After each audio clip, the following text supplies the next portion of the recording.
Salve galera, aqui é Rodrigo Hagabashi e mais um Comentando RPG da série Mecânicas do V5, que é uma série que eu estava já fazendo há um tempo, mas acabei meio que parando, me ocupando com outras coisas, mas pelo menos hoje estou trazendo mais um para compartilhar com vocês. Essa série de vídeos curtos, eu falo das mecânicas da quinta edição de Vampiro à Máscara, como eu disse, Mecânicas do V5, onde pretendo, ao longo da série, explicar como funcionam as várias mecânicas do livro e assim tentar ajudar a compreender os efeitos desejados pelas mecânicas do jogo. Já fiz vídeos falando sobre as regras básicas, assim como iniciei uma série de vídeos abordando as mecânicas em torno do ser vampiro, onde já pautei as verdades e mentiras, a fome, os dados de fome, as compulsões e incitar o sangue. Vocês poderão conferi-los no link da playlist aqui embaixo na descrição do vídeo. E hoje, ainda dentro da série de mecânicas de ser um vampiro, vou falar do ato de saciar a fome. Bom, saciando a fome. Beber sangue reduz o nível de fome de um vampiro em uma quantidade fixada. Lembra quando eu falei anteriormente da característica fome que varia de 0 a 5? Então, você entende entre essa escala em níveis 0, 1, 2, 3, 4, 5. Então, só bebendo o sangue de uma fonte humana ou animal faz com que reduza a fome, ou seja, a trilha de fome do vampiro. Somente drenar sangue de um humano, assim matando ele, pode reduzir a fome a 0. Ou seja, para um vampiro conseguir reduzir a sua escala de fome a 0, só matando a vítima. Caso não mate, vai ficar limitado a reduzir a 1. Vampiros mais jovens conseguem reduzir a fome até 1 sem matar uma vítima humana. Porém, quando a potência do sangue de um vampiro aumenta, assim também ocorre com o nível de repouso da fome. No futuro, eu pretendo fazer um vídeo explicando a característica potência do sangue prevista no V5. Mas por hora, informo a vocês o seguinte efeito dela na limitação de alimentação do vampiro. Tem efeitos considerando o nível de potência do sangue. Ele varia de 0 a 10. E, por exemplo, vou me pautar aqui só nos 5 primeiros. De 0 a 1 não tem penalidade nenhuma na alimentação. Já uma potência do sangue 2 tem a penalidade do sangue animal e o sangue ensacado poder saciar só metade da fome. Já na potência do sangue 3, tanto o sangue animal quanto o ensacado não saciam mais a fome.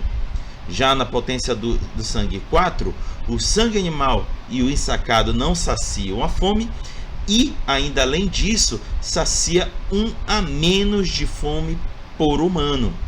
E a potência do sangue 5, todas as limitações da potência do sangue 4, e ainda por cima deve-se drenar e matar o humano para reduzir a fome abaixo de 2. Olha só, então conforme vai subindo a potência do sangue, as penalidades de alimentação vão ficando cada vez mais difíceis de serem superadas. Mesmo a potência do sangue podendo chegar a 10, eu vou parar por aqui, pois os personagens jogáveis da quinta edição vão até a 10ª geração, que é relativo aos Ancilla, que podem ter potência do sangue no máximo em 4. Acima de potência do sangue 4 já são de vampiros muito antigos e não tem mecânicas que sejam possíveis de serem construídas para vampiros dessa antiguidade. Até que dá, mas o jogo informal, aquele plus de criação de personagens até Ancilla para personagens jogáveis, eu não recomendo. Atenham-se só aquilo que é possível de construir de jogável, que é permitido no livro básico. Tempo de alimentação. Leva-se tempo beber sangue de uma vítima e cuidar para fazê-lo apropriadamente, pois assume-se que o vampiro toma tempo para atingir corretamente uma veia ou artéria e lamber a ferida, fechando-as subsequentemente. Afinal de contas, o ato de você pegar a vítima, furar a sua artéria ou sua veia e conseguir fazer o dreno do sangue suficiente para saciar o vampiro, toma tempo. Então, é um ritual que precisa ser realizado de forma segura. Como efeito, a vítima consegue somente se lembrar do encontro como uma viagem de droga, um interlúdio de sexo bruto e estranho ou apenas uma névoa delirante de intimidade bêbado. Ou seja, a vítima dificilmente vai conseguir fazer alguma relação com o que aconteceu ou então relação com um vampiro. Ela vai estar com a mente muito enebriada para conseguir encontrar alguma explicação racional para o que aconteceu com ela. Como consequência, pós-alimentação, além de uma alucinação feliz, a vítima fica com uma anemia de longa duração e pode ainda ficar com um embolismo nos vasos sanguíneos. E aí cabe ao narrador decidir como vai ser as consequências da alimentação na vítima. Como regra geral, tentar preservar a vida, a saúde ou a extasiada memória visual da vítima, pois todos eles preservam a máscara, ou seja, é bom para o vampiro não matar a vítima, garantir a saúde dela, porque ao mesmo tempo não estará levantando suspeitas da existência de vampiros, ou seja, não quebrando a máscara. Portanto, leva-se mais tempo do que simplesmente rasgar uma artéria e beber ruidosamente a coisa vermelha, que no caso é o sangue. Por outro lado, uma vítima que revida torna as coisas mais lentas e coloca em risco a máscara. Um vampiro pode drenar e matar um humano indefeso, ou se não sem resistência, em aproximadamente 5 turnos. Então, é esse o período de tempo que o narrador irá administrar junto com o jogador uma cena de alimentação. É disponibilizado no V5 uma tabela com as informações de quantidade de fome saciada, o tempo que leva e algumas informações adicionais de várias fontes de sangue. Mas vou citar 2 exemplos para vocês terem uma noção de como é estipulado. No primeiro exemplo, para se alimentar do sangue de um animal grande, como um cavalo, sacia-se somente 2 pontos de fome e leva-se uma cena para realizá-la. O sangue desta fonte não sacia a fome de vampiros com potência do sangue 2 ou maior, como eu falei anteriormente para vocês. Já no segundo exemplo, para se alimentar do sangue de um humano de forma não nociva, ou seja, não colocando a vida dele em risco, sacia-se somente 2 pontos de fome e leva-se uma cena para realizá-la. Portanto, recomendo vocês darem uma conferida nessa tabela para se ter noção das possibilidades de alimentação e suas características. Então vão atrás do seu livro, seja comprando a versão traduzida pela Galápagos, ou a versão original em inglês, ou qualquer outra versão de língua que você consiga compreender, para consultar a tabela e todas as informações das possibilidades de alimentação que um vampiro pode realizar. Alimentando-se de animais. De uma forma geral, alimentar-se de um animal o mata, ou seja, dificilmente o animal irá sobreviver ao ato de alimentação de um vampiro. Principalmente os animais maiores do que a massa humana. Os animais maiores podem possuir uma grande quantidade de sangue. Por exemplo, uma vaca contém quase 40 litros de sangue e um cavalo mais de 50. Comparando-se, a maioria dos humanos possui apenas, em média, 5 litros. No entanto, o sangue animal simplesmente não nutre as verdadeiras apetites dos vampiros. Por exemplo, o sangue animal nunca abriga discrasias, que são efeitos benéficos para os vampiros obtidos através do humor impregnado no sangue da vítima. Mas isso é assunto para outro vídeo. Por fim, e como dito anteriormente, Para os vampiros acima de potência do sangue 2, nenhuma quantidade de sangue animal consegue saciar sequer um único ponto de fome. Alimentando-se de sangue ensacado.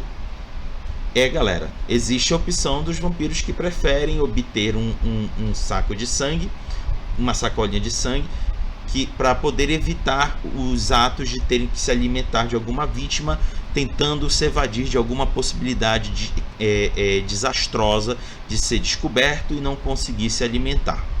As alterações feitas no sangue ensacado para preservá-lo o tornam desagradável, no mínimo, para um vampiro beber, e quase inútil para os membros. Portanto, sem a qualidade garganta de ferro, que pode ser obtida na hora da criação do personagem, a qual viabiliza se alimentar do sangue frio, do sangue rançoso ou do plasma fracionado, os vampiros não ganham sustento do sangue processado. Já o sangue ensacado não processado não consegue saciar qualquer fome para os bebedores com potência do sangue acima de 2. Vejo aí novamente a potência do sangue em um determinado nível, já limitando a capacidade de alimentação do vampiro.